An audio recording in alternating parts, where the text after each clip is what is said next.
तो हम आज हमारा मटेरियल अराउंड अस जो चैप्टर चल रहा था उसका नेक्स्ट पार्ट स्टार्ट करते हैं, पार्ट 2। ठीक है, तो इसमें कुछ टॉपिक्स हैं जो आज हम कवर करेंगे। उससे पहले उससे पहले देखेंगे कि why are materials different, different क्यों हैं। Let's compare to everyday objects. हम हमारे चैप्टर को स्टार्ट करने से पहले दो ऑब्जेक्ट्स को कंपेयर करते हैं। जैसे हमारे पास ये है, एक वुड है, वुड की स्पून है, वुडन स्पून, एंड एक है स्टील स्पून।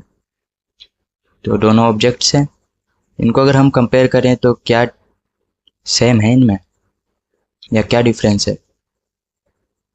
सेम तो ये है कि ये दोनों स्पून है, और डिफरेंस ये है कि इनके मटेरियल अलग अलग है। एक साइन कर रहा है और एक साइन नहीं कर रहा है। ठीक है, ऑब्जर्व केयरफुली, अगर हम इसे ठीक से देखें तो विच स्पून साइंस मोर, कौन सा स्पून ज़्यादा साइन कर रहा है, ये वुडन वाला या स्टील वाला। एब्सोल्युटली, एक बार चेक कर लीजिए। ऑफ कोर्स स्टील वाला ज़्यादा साइन कर रहा है। ठीक है, तो हम हमारा टॉपिक स्टार्ट करते हैं। Lustrous materials. लस्ट्रस मटेरियल्स की आप एक बार डेफिनेशन देख लीजिए। डेफिनेशन में है, materials that have shine are called lustrous materials. Means जो हमने अभी एग्जांपल देखा, जो मटेरियल साइन करते हैं उन्हें लस्ट्रस मटेरियल्स कहते हैं। तो लस्ट्रस मटेरियल हमारा क्या था, हमारे पास था स्पून, स्टील स्पून थी। इसके एग्जांपल्स अगर हम देखें तो ये गोल्ड के बेंगल्स है, तो गोल्ड हो गया लस्ट्रस मटेरियल्स जो साइन करते हैं। आपने सिल्वर रिंग देखी हो, ये भी लस्ट्रस मटेरियल में आता है। स्टील स्पून हो गया। अब हमें अगर ध्यान रखना हो तो लस्ट्रस मटेरियल का मीन होता है, ये रिमेंबर बॉक्स है, इससे थोड़ा ध्यान रखिए। Lustrous material mean shining, equal to shining. इससे हम आगे चलते हैं। इसका अपोजिट होता है नॉन लस्ट्रस मटेरियल्स। तो लस्ट्रस मटेरियल्स तो वो जिनमें शाइन होती है, नॉन लस्ट्रस में जिनमें शाइन नहीं होती है। इसके अगर डेफिनेशन लिखें हम एनसीईआरटी के थ्रू, तो materials that do not have shine are called non lustrous materials. ठीक है, एग्जांपल्स में जैसे वुड हो गया। नेक्स्ट एग्जांपल में हम देखें जैसे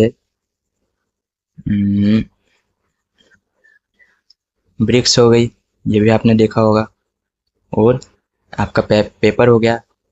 और भी बहुत से एग्जांपल्स हैं, आप अपने आसपास देख सकते हैं नॉन लस्ट्रस और लस्ट्रस मटेरियल्स के एग्जांपल्स। इसमें भी रिमेंबर बॉक्स, आपको सिर्फ एक ही पॉइंट याद रखना है, no shine mean non lustrous. हमारा नेक्स्ट टॉपिक इसमें आएगा सब टॉपिक्स हार्ड और सॉफ्ट। हार्ड और सॉफ्ट का कैसे पता लगता है। हमने स्टार्टिंग से बहुत टाइम पहले से हम जानते हैं कि कुछ चीज़ें हार्ड होती है, कुछ चीज़ें सॉफ्ट होती है। तो जैसे हमने ये पत्थर देखा होगा, स्टोन देखा होगा, ये हार्ड है या सॉफ्ट है। हम ऐसे भी जानते हैं कि इसको हार्ड कहते हैं। अब एक स्पॉन्ज है, ये सॉफ्ट है या हार्ड है, ये सॉफ्ट है। Question, which one easier to press, which one is easier to press, कौन सा मटेरियल, कौन सा ऑब्जेक्ट ज़्यादा आसानी से प्रेस हो जाएगा, इजीली प्रेस हो जाएगा।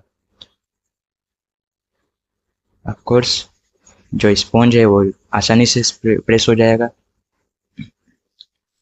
तो अगर मैं इनकी डेफिनेशन देखूं तो हार्ड मटेरियल्स जिनको हम इजीली प्रेस नहीं कर सकते, एग्जांपल में आ गया स्टोन, आयरन और स्टील।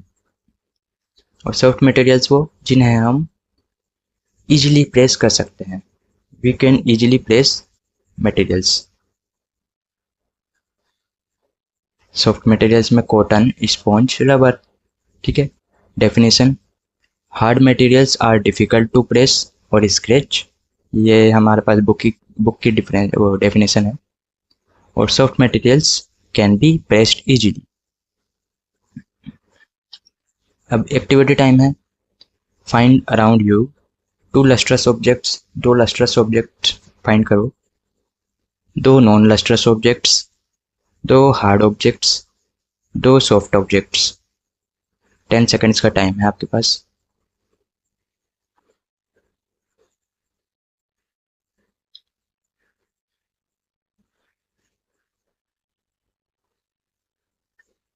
टाइम सब ठीक है. चलो आगे बढ़ते हैं हम.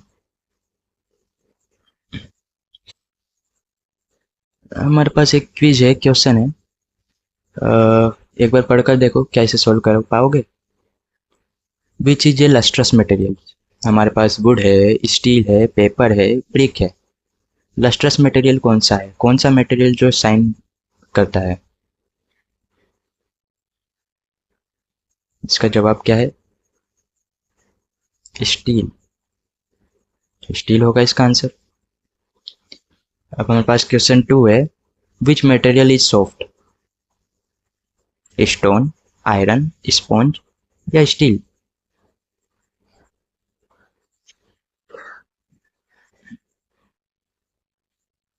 आंसर है sponge.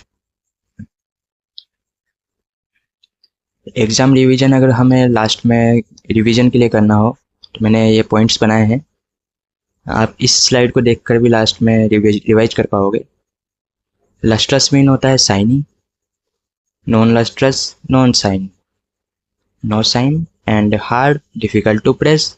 Soft easy to press. ठीक है, इस टाइप के मटेरियल्स होते हैं. तो यही हमारा ये पार्ट 2 कंप्लीट होता है. नेक्स्ट पार्ट में हम पढ़ेंगे सोल्यूबल एंड इनसोल्यूबल. कुछ मटेरियल्स ऐसे होते हैं जो दूसरे में घुल जाते हैं. ट्रांसपेरेंट, जो कोई से ट्रांसपेरेंट होते हैं, कुछ ट्रांसलूसेंट होते हैं, कुछ ओपेक होते हैं. इन सब का मीन मतलब जो है हम आगे की क्लास में जानेंगे, आगे के लेक्चर में.